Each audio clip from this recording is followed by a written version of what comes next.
Hello everyone and welcome back to our channel. In this video, I will show you how to remove the background in Pixlr.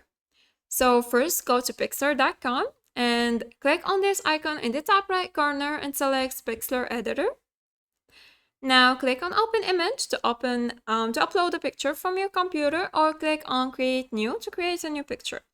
Let's select Open a picture, then Open Image.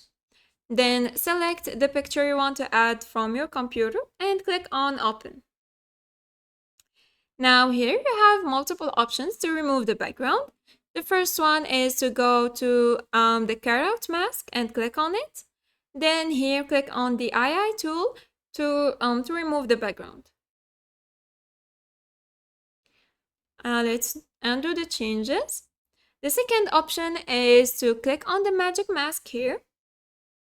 Then change the tolerance.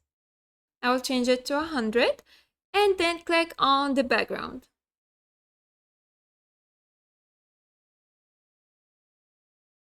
Now you can click on this icon here, the orange tool, and then click on this icon, or right click on the layer and select Unlocked to unlock your picture. Now you can resize it or reposition it. Or you can let's undo the changes. Or you can select the magic mask, then select Add to Mask and click on the object you want to cut out. And that's it. I hope this video was helpful. Thanks for watching. Goodbye.